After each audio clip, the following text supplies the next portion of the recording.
Ana Costa dirigia para casa em uma fresca noite de outono, num bairro tranquilo de Lisboa, sorrindo enquanto apreciava a viagem. Sem saber que sua vida estava prestes a mudar drasticamente, ela reduziu a velocidade num posto de controle de rotina. Em poucos minutos, seu sorriso se apagou quando dois policiais ordenaram que ela saísse do carro sem dar explicações, puxando-a de forma brusca quando ela hesitou. A confusão e o medo tomaram conta, mas Ana se esforçou para manter a calma. Sem perder a compostura, Ana pegou seu celular, discou o número e mencionou um nome que fez os policiais pararem de imediato. Seu marido, Carlos Pereira, o mais alto juiz do Supremo Tribunal de Justiça de Portugal.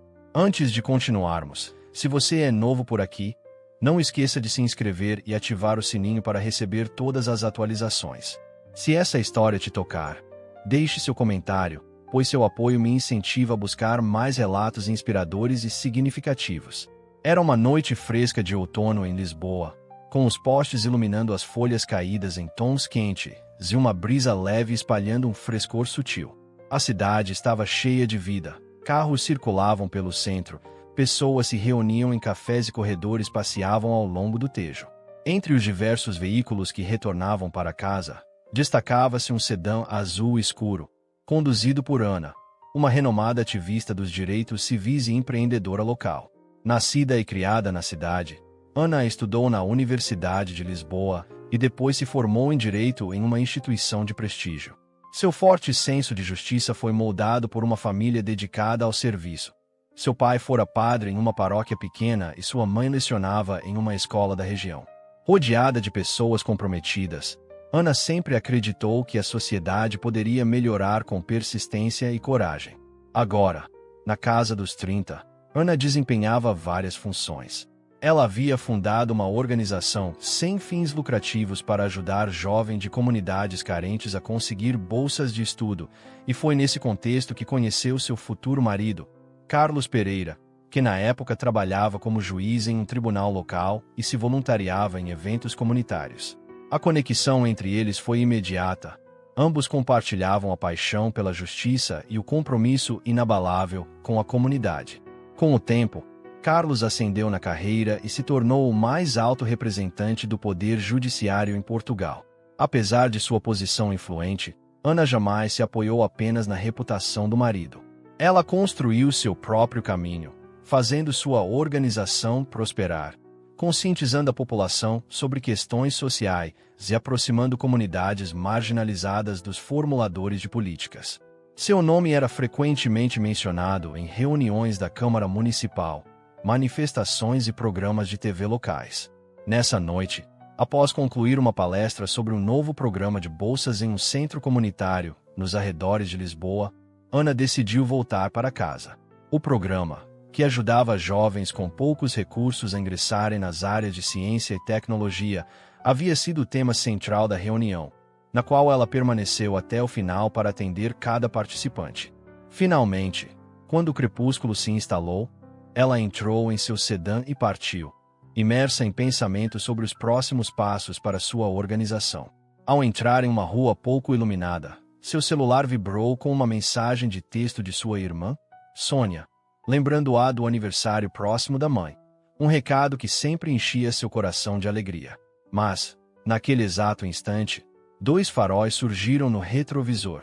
Uma viatura branca da polícia de Lisboa se aproximava rapidamente.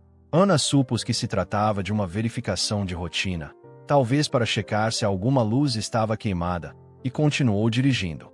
De repente, a sirene soou e as luzes vermelhas e azuis inundaram o interior do carro. O coração de Ana disparou. Ela tinha certeza de que não tinha feito nada de errado. Será que havia uma luz quebrada? Será que ela perdeu algum sinal? Rapidamente, ela estacionou o veículo na beira da estrada. A rua estava deserta, ladeada por prédios industriais e lojas fechadas, sem ninguém à vista para testemunhar o que estava prestes a acontecer. Ana abriu a janela e segurou firme o volante, esperando que o encontro com os policiais fosse breve e respeitoso. Como mulher negra em Portugal, ela sabia muito bem que uma parada de trânsito podia rapidamente sair do controle. Já tinha lido e ouvido muitas histórias de casos que degeneravam em situações perigosas. Mesmo assim, Seu conhecimento dos seus direitos a ajudava a manter a calma. Em poucos segundos, 2 policiais saíram da viatura. Ana ligou a luz interna do carro para garantir que pudessem vê-la claramente, um conselho que aprendeu em diversos seminários de conheça seus direitos. Um dos policiais, de constituição robusta e tom autoritário, aproximou-se pelo lado do motorista, enquanto seu colega, mais alto e com um corte de cabelo bem arrumado, ficou atrás dele, com a mão perto do coldre. Boa noite, disse Ana com voz tranquila. Há algum problema?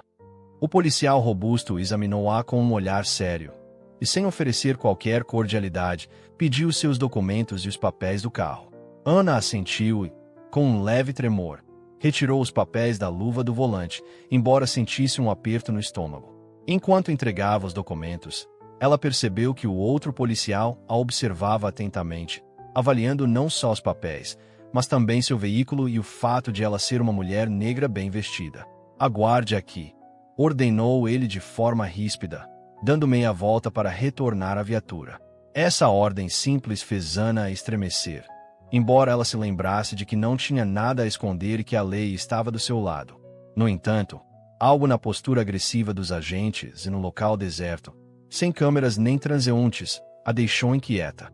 Pelo retrovisor, Ana notou que os policiais conversavam em voz baixa, lançando olhares ocasionais na sua direção, como se estivessem discutindo algo de forma confidencial. O vento frio fazia as folhas secas dançarem pela calçada, e cada segundo parecia se arrastar com um peso insuportável. Ela respirou fundo para se acalmar, sabendo que um único erro poderia ter consequências graves. Após o que pareceu uma eternidade, o policial robusto retornou. Bateu repetidamente na janela e exigiu: saia do carro. Ana percebeu que estava segurando a respiração. Com voz trêmula, perguntou: por que preciso sair? Já entreguei meus documentos. Mas o policial aproximou-se ainda mais, enquanto o colega iluminava o interior do veículo com sua lanterna. Não estava claro se eles iriam apenas fazer uma verificação ou se pretendiam intimidá-la ainda mais. Mas a situação rapidamente se intensificava. Os pensamentos de Ana dispararam. Ela sabia muito bem quais eram seus direitos, mas também compreendia que qualquer resistência poderia piorar a situação. Para evitar um confronto imediato, ela abriu a porta com cuidado e saiu do carro, mantendo a postura ereta e o olhar fixo. Mal havia se levantado que o policial robusto segurou firmemente seu pulso, fazendo-a perder momentaneamente o equilíbrio. O que você está fazendo? Ela exclamou, com surpresa e indignação na voz. Fique quieta, ordenou ele, torcendo seu braço para trás com tanta força que ela quase caiu. Enquanto isso, o outro policial começou a revistar o interior do carro, primeiro no banco do passageiro e depois no porta-malas. O pânico invadiu Ana. Ela estava sendo revistada sem qualquer justificativa. Queria protestar, lembrá-los de que não tinham o direito de fazê-lo, mas o aperto do policial a impedia de reagir. Por favor, senhores, vocês não podem revistar meu carro sem motivo. O que está acontecendo aqui? Ela pediu, tentando manter a calma apesar da ansiedade crescente. Nenhum dos dois respondeu. Em vez disso, o policial mais alto afastou-se um pouco do veículo com um sorriso de satisfação e disse: então, você está escondendo algo. Eu não tenho nada a esconder, replicou Ana, a frustração aumentando.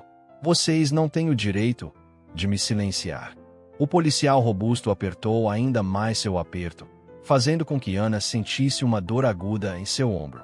Naquele instante, ela se perguntou se deveria mencionar quem era seu marido ou até ligar para ele, embora temesse que isso só piorasse a situação. Com voz trêmula, mas determinada, ela disse: preciso ligar para meu advogado, evitando mencionar o título do marido para não agravar a situação. Deixe-me usar meu celular, suplicou. O policial alto riu friamente. Seu advogado? Você fez algo errado. A raiva subiu em Ana. Eu não fiz nada de errado. Vocês não têm o direito de revistar meu carro, nem me deter sem motivo. Nesse momento, o policial robusto sacou um par de algemas e as prendeu em seus pulsos. Chega de conversa. Vamos prendê-la por comportamento suspeito, anunciou. A voz de Ana se elevou em indignação. Eu fui parada, entreguei meus documentos e agora vocês me estão assediando. Chame o que quiserem. O policial alto avançou, intimidador, dizendo: nesta área, dirigindo um carro elegante, você se encaixa em um certo perfil. Os olhos de Ana se encheram de raiva e medo, reconhecendo a alusão sutil à sua cor de pele e condição social. Ela se esforçou para manter a compostura. Me deixem ir, ou pelo menos me permitam fazer uma ligação, exigiu, com a voz embargada. O policial robusto encarou-a intensamente e disse, em tom seco: você acha que isso é um jogo? Aqui, você não manda. Suas palavras a deixaram sem ar, e ela se perguntou se seriam levada à delegacia, sem que houvesse ninguém para ajudá-la naquela rua solitária. Do canto do olho, ela viu seu celular sobre o banco do motorista, com a tela levemente iluminada por mensagens de sua irmã. Se ao menos ela pudesse alcançá-lo, se alguém pudesse registrar o que estava acontecendo, cada segundo parecia se estender com um peso insuportável. Com a voz embargada, mas firme, Ana disse finalmente: senhores, conheço meus direitos, sou advogada, e não me importa se acham que estão acima dos outros. O policial robusto apertou seu pulso ainda mais, fazendo com que lágrimas surgissem em seus olhos. Naquele exato momento, ela percebeu que argumentos calmos não iriam resolver a situação. Precisava alcançar seu celular, sua tábua de salvação. Preciso falar com meu marido, declarou com determinação. O policial alto zombou. Seu marido? E quem seria esse? Ana olhou fixamente para ele e disse: ele se chama Carlos Pereira, o principal juiz do nosso país. Por um breve instante, o ambiente pareceu mudar. O nome lhe deu um pouco de poder. O policial robusto afrouxou o aperto, e seu colega recuou, visivelmente surpreso. Não me diga, murmurou o policial alto, antes de se recompor e dizer: não invente histórias. Ana permaneceu firme. Estou dizendo a verdade. Se vocês me permitirem pegar meu celular, podem ligar para ele. Finalmente, o policial robusto cedeu. Tudo bem, pegue seu telefone. Seu colega foi até o banco do motorista, pegou o aparelho e o entregou. Com o coração disparado, Ana digitou o código de desbloqueio com mãos trêmulas e assim que a tela inicial apareceu, rapidamente ligou para o número de Carlos. O telefone tocou várias vezes até que ele atendeu, com uma voz quente e preocupada que imediatamente a tranquilizou. Carlos, preciso de ajuda. 2 policiais me pararam e afirmam que estou dirigindo de forma suspeita. Eles revistaram meu carro sem a minha permissão, ela contou. Imediatamente, sua voz se tornou firme e autoritária. Onde você está? Você está bem. Ana conseguiu fornecer um endereço aproximado antes que o policial alto arrebatasse o telefone, indeciso se desligava ou não. A voz de Carlos soou novamente, exigindo que os agentes se identificassem e prometendo tomar medidas legais imediatas. Os rostos dos policiais se endureceram, e após um breve intercâmbio, eles devolveram o telefone com um breve sim, senhor. A tensão pairava no ar, como se ambos soubessem que estavam prestes a enfrentar um grande problema. Ana, com os pulsos ainda doendo e as lágrimas contidas, ficou em silêncio aguardando. Senhora Costa, disse finalmente o policial Newman, com um tom mais suave enquanto retirava as algemas, parece que fomos um pouco pesados. Lamentamos o ocorrido. Ana esfregou os pulsos doloridos, sentindo as marcas vermelhas. Recebemos uma denúncia de que um veículo roubado coincidia com o seu, explicou o policial com voz hesitante, como se tentasse justificar o ocorrido. Suas palavras soaram como uma desculpa meia-boca, e Ana retrucou: desculpa, vocês me humilharam, me assustaram e me machucaram. O outro policial, Grant, interveio de forma desajeitada.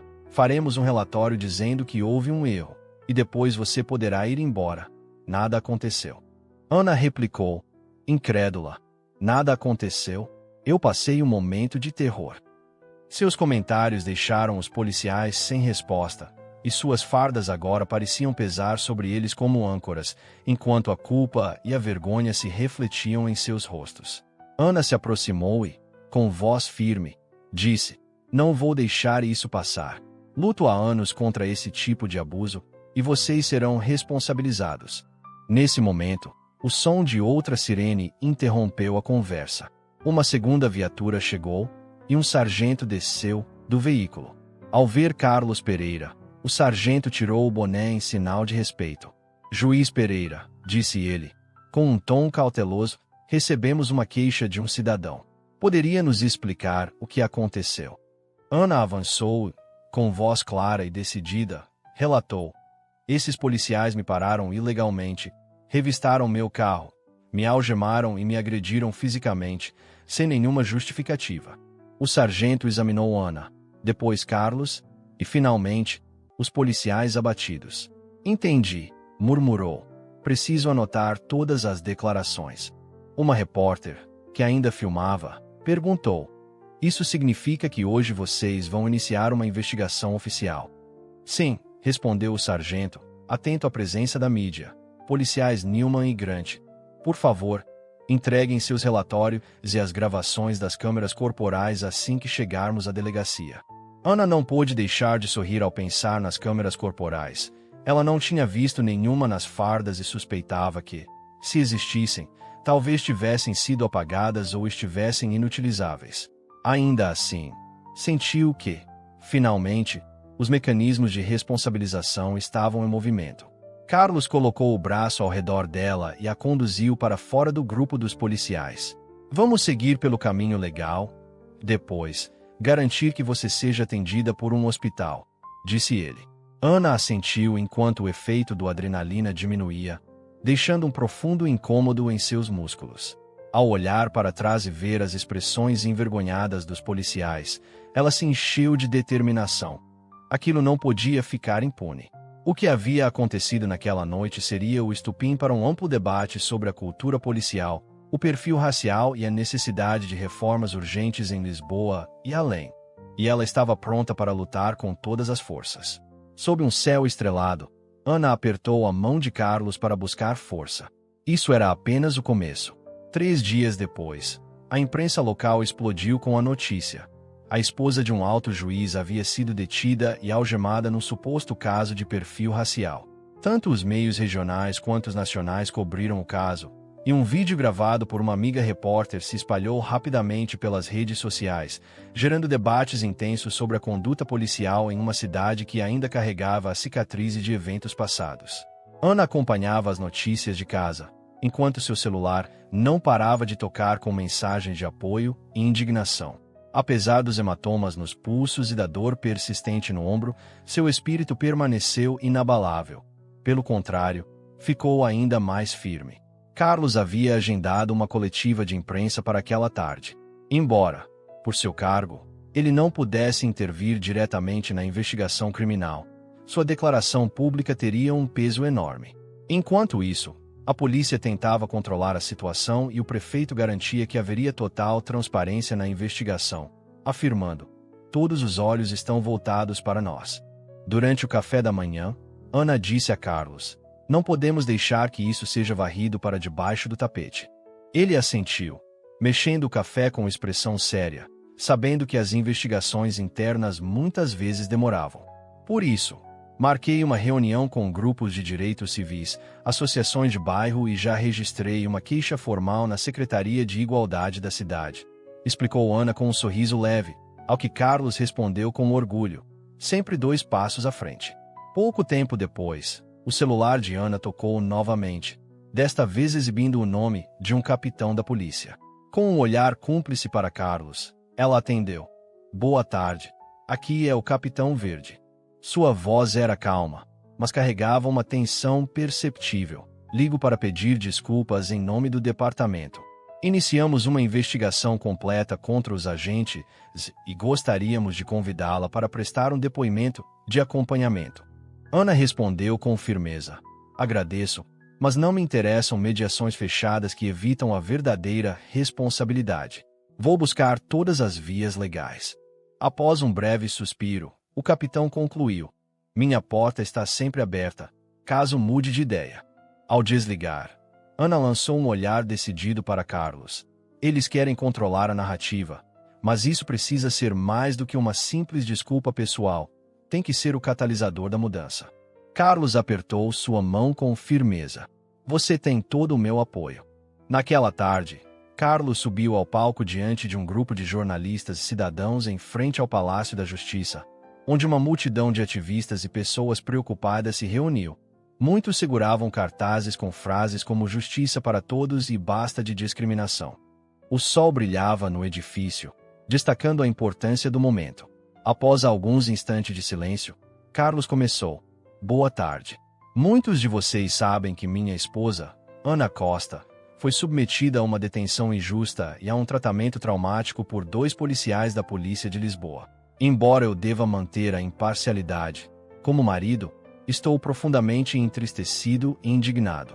Este incidente é apenas um exemplo de um problema generalizado que abala a confiança da população, especialmente entre as comunidades de cor. Exigimos uma investigação transparente e a implementação de medidas concretas para acabar com o perfil racial e a violência policial. Quando os repórteres perguntaram se Ana havia sido escolhida por sua cor de pele e se Carlos se afastaria de futuros casos envolvendo a polícia, ele respondeu calmamente: "Não comentarei detalhes específicos, mas se esses casos forem ao tribunal, me retirarei."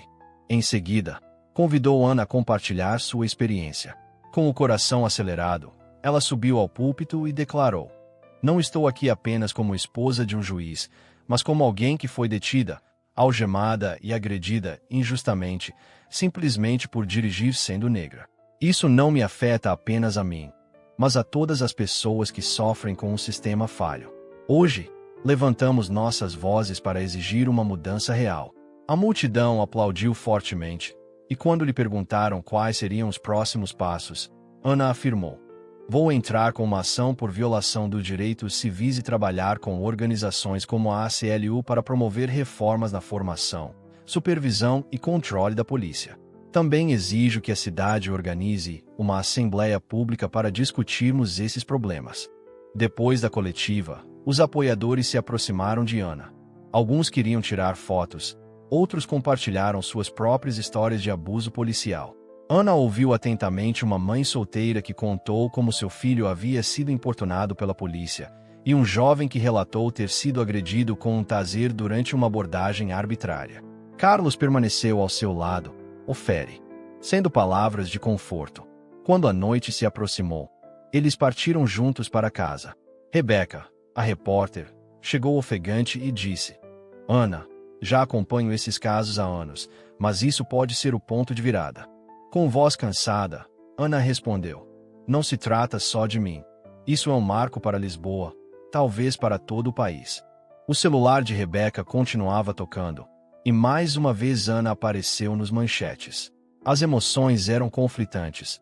Havia um sentimento de alívio, mas também o peso do que estava por vir. Após se despedirem, Carlos conduziu em silêncio até casa, enquanto as luzes da cidade brilhavam no horizonte, um símbolo dos desafios e das novas oportunidades. Ana já planejava seus próximos passos: entrar com ação judicial, organizar uma assembleia cidadã e se reunir com políticos locais. Esse incidente não era um caso isolado, mas um chamado urgente à ação. Nas semanas seguintes, enquanto a investigação interna da polícia prosseguia, pelo menos oficialmente, a advogada de direitos civis, Cláudia Martins, formada na Universidade de Lisboa, analisou minuciosamente todos os relatórios dos agentes. Conforme esperado, os policiais afirmaram que o comportamento de Ana havia sido suspeito e que ela se recusou a cooperar, embora ela tenha permanecido totalmente calma. Além disso, ambos desligaram suas câmeras corporais logo após a abordagem, alegando problemas técnicos. Cláudia não se surpreendeu. Ela já conhecia essas táticas. Reuniu todas as evidências, gravações do celular, mensagem de texto e o vídeo de Rebeca. Encontrou enormes contradições nas versões dos policiais. Ao mesmo tempo, um conflito interno começou a se formar na corporação. Alguns altos escalões viram neste caso a oportunidade de demitir os elementos mais problemáticos, enquanto outros insistiam em proteger a imagem da instituição a qualquer custo. A União dos Policiais inicialmente defendeu seus colegas, mas logo surgiram tensões quando alguns ameaçaram renunciar se continuassem a proteger agentes considerados racistas. Essas disputas internas impulsionaram a mobilização dos cidadãos, que passaram a organizar manifestações diárias em frente à delegacia e à Câmara Municipal, exigindo que todas as denúncias anteriores fossem investigadas a fundo. A história dominou as notícias, e até meios nacionais enviaram repórteres para Lisboa, gerando debates intensos sobre reformas policiais e perfil racial. Por fim, a Câmara Municipal convocou uma sessão extraordinária para debater novas medidas de controle, como a criação de um órgão de fiscalização independente com poder de convocação, cursos obrigatórios contra o viés e regras mais rígidas para o uso das câmeras corporais. Pouco depois, uma nota de imprensa do Ministério Público confirmou que os agentes Newman e Grant seriam julgados por vários crimes graves, incluindo agressão no exercício da função. O julgamento foi marcado para o mês seguinte, um passo rápido impulsionado pela esmagadora evidência e pela pressão popular. Para Ana, essas notícias foram ao mesmo tempo uma validação e um desafio emocional. De repente, ela se viu no centro de uma tempestade midiática, recebendo ligações de organizações nacionais de direitos civis, jornalistas e até de figuras públicas dispostas a apoiar sua causa. Embora se sentisse aliviada por ver que sua experiência estava promovendo mudanças, também carregava o peso daqueles que haviam sido silenciados. Uma manhã, ela recebeu uma carta manuscrita de uma mulher chamada Lorena, do norte de Lisboa, relatando como seu filho adolescente havia sido brutalmente agredido pelos mesmos agentes há um ano, agradecendo por Ana ter lutado por eles. Ao ler aquelas palavras, o coração de Ana se apertou. Ela olhou para Carlos, que revisava as notícias na cozinha, e sussurrou: "É por isso que não podemos desistir." Carlos assentiu em silêncio. "Isso é maior do que nós." Nos dias seguintes, Ana recebeu uma enxurrada de e-mails de ódio, comentários cruéis nas redes sociais e até chamadas ameaçadoras. Alguns a acusavam de se aproveitar do prestígio do marido, enquanto outros proferiam insultos racistas, repetindo os mesmos preconceitos que haviam desencadeado o incidente. Porém, longe de abater-na, esses ataques só reforçaram sua determinação. Quando, finalmente, subiu ao palco numa manifestação massiva intitulada Justiça para Todos em frente ao pavilhão de exposições de Lisboa, milhares de pessoas se reuniram, segurando cartazes com frases como solidariedade com Ana e chega de perfil racial. Com voz firme, ela declarou: "Não estou aqui apenas como esposa de um juiz, mas como alguém que foi injustamente detida, algemada e agredida só por dirigir sendo negra. Isso afeta todos nós que sofremos por um sistema quebrado. Agora, temos a chance de transformar nossa raiva em mudança real." O aplauso foi ensurdecedor. E quando perguntada sobre seus próximos passos, Ana afirmou: "Vou entrar com uma ação por violação dos direitos civis e trabalhar com organizações, como a ACLU, para exigir reformas na formação, supervisão e controle da polícia. Além disso, peço que a cidade organize uma assembleia pública para debater essas questões." Após a manifestação, os apoiadores se aglomeraram ao redor de Ana. Alguns queriam tirar fotos, outros compartilharam suas próprias experiências de abuso policial. Ana ouviu atentamente enquanto uma mãe solteira contava como seu filho havia sido intimidado pela polícia e um jovem relatava ter sido agredido com um taser durante uma abordagem arbitrária. Carlos permaneceu ao seu lado, oferecendo palavras de conforto. Quando a noite se aproximou e eles se prepararam para ir embora, Rebeca, a repórter, chegou ofegante e disse: "Ana, já cubro esses casos há anos, mas isso pode ser o ponto de virada." Com voz cansada, Ana respondeu: "Não se trata apenas de mim. É um marco para Lisboa, talvez para todo o país." O celular de Rebeca continuava tocando. Mais uma vez, Ana apareceu nas manchetes. As emoções se misturavam. Havia alívio, mas também o peso do que estava por vir. Após se despedirem, Carlos dirigiu em silêncio para casa, enquanto as luzes da cidade brilhavam ao longe, símbolo dos desafios e das oportunidades futuras. Ana já planejava seus próximos passos: a ação judicial, a organização de uma assembleia cidadã e reuniões com políticos locais. Esse incidente não era um caso isolado, mas um chamado urgente à ação. Nas semanas seguintes, enquanto a investigação interna prosseguia, ao menos oficialmente, Cláudia Martins, uma advogada de direitos civis formada na Universidade de Lisboa, examinou minuciosamente todos os relatórios dos policiais. Como esperado, os agentes alegaram que o comportamento de Ana foi suspeito e que ela se recusou a cooperar, mesmo tendo permanecido calma o tempo todo. Além disso, ambos desligaram suas câmeras corporais logo após o controle, justificando com problemas técnicos. Cláudia não se surpreendeu. Ela já conhecia essas táticas. Ela reuniu todas as provas, gravações do celular, mensagens de texto e o vídeo de Rebeca, e encontrou grandes contradições nas versões dos agentes. Ao mesmo tempo, uma batalha interna se iniciou na corporação.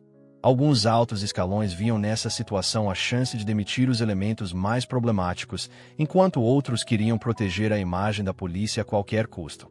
A união dos policiais inicialmente defendeu os colegas, mas logo surgiram tensões quando alguns ameaçaram renunciar se continuassem a proteger agentes considerados racistas. Esses conflitos internos impulsionaram os cidadãos a se organizarem, com manifestações diárias em frente à delegacia e ao prédio da Câmara Municipal, exigindo que todas as denúncias anteriores fossem investigadas a fundo. A história dominou as notícias, e até meios nacionais enviaram repórteres a Lisboa, desencadeando debates intensos sobre reformas na polícia e perfil racial. Por fim, a Câmara Municipal convocou uma sessão extraordinária para discutir novas medidas de fiscalização, como a criação de um órgão independente de controle cidadão com poder de convocação, cursos obrigatórios contra o preconceito e regras mais rígidas para o uso das câmeras corporais. Logo após, uma nota de imprensa do Ministério Público confirmou que os agentes Nilman e Grant seriam julgados por vários crimes graves, entre eles agressão no exercício da função. O julgamento foi marcado para o mês seguinte, uma resposta rápida, impulsionada pela avassaladora evidência e pela pressão popular. Para Ana, essas notícias foram, ao mesmo tempo, uma confirmação e um desafio emocional. De repente, ela se viu no centro de uma tempestade midiática, recebendo ligações de organizações nacionais de direitos civis, jornalistas e até de figuras públicas dispostas a apoiar sua causa. Embora se sentisse aliviada por ver que sua experiência estava provocando mudanças, também sentia o peso daqueles que haviam sido silenciados. Em uma manhã, ela recebeu uma carta manuscrita de uma mulher chamada Lorena, do norte de Lisboa, que relatava como seu filho adolescente havia sido brutalmente agredido pelos mesmos agentes há um ano e agradecia a Ana por lutar por eles. Ao ler aquelas palavras, o coração de Ana se apertou. Ela olhou para Carlos, que revisava as notícias na cozinha, e sussurrou: "É por isso que precisamos continuar lutando." Carlos assentiu silenciosamente. "Isso é maior do que nós." Nos dias que se seguiram, Ana recebeu uma enxurrada de e-mails de ódio, comentários cruéis nas redes sociais e até ligações ameaçadoras. Alguns a acusavam de se aproveitar da influência de seu marido, enquanto outros proferiam insultos racistas, repetindo os mesmos preconceitos que desencadearam o incidente. Mas, longe de abalar sua determinação, esses ataques só a fortaleceram. Quando, finalmente, subiu ao palco numa grande manifestação Justiça para Todos em frente ao pavilhão de exposições de Lisboa, milhares de pessoas se reuniram, segurando cartazes com mensagens como solidariedade com Ana e chega de perfil racial. Com voz firme, ela declarou: "Não estou aqui apenas como esposa de um juiz, mas como alguém que foi detida, algemada e agredida injustamente por simplesmente dirigir sendo negra. Isso nos afeta a todos que sofremos com um sistema falho. Agora, temos a chance de transformar nossa raiva em mudança real."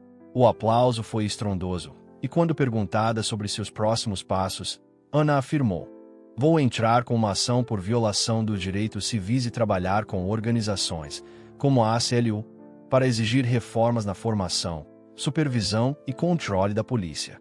Além disso, peço que a cidade organize uma assembleia pública para que possamos discutir esses problemas."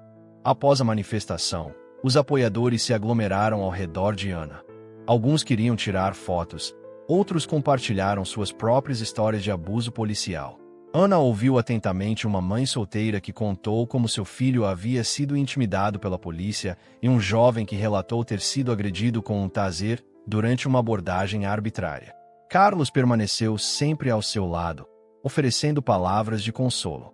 Quando a noite se aproximou e eles se prepararam para ir embora, Rebecca, a repórter, chegou ofegante e disse: Ana, eu já acompanho esses casos há anos, mas isso pode ser o ponto de virada. Com voz cansada, Ana respondeu: Não se trata apenas de mim. É um marco para Lisboa, talvez para todo o país. O celular de Rebecca continuava tocando. Mais uma vez, Ana apareceu nos manchetes. As emoções se misturavam. Havia alívio, mas também o peso do que ainda estava por vir.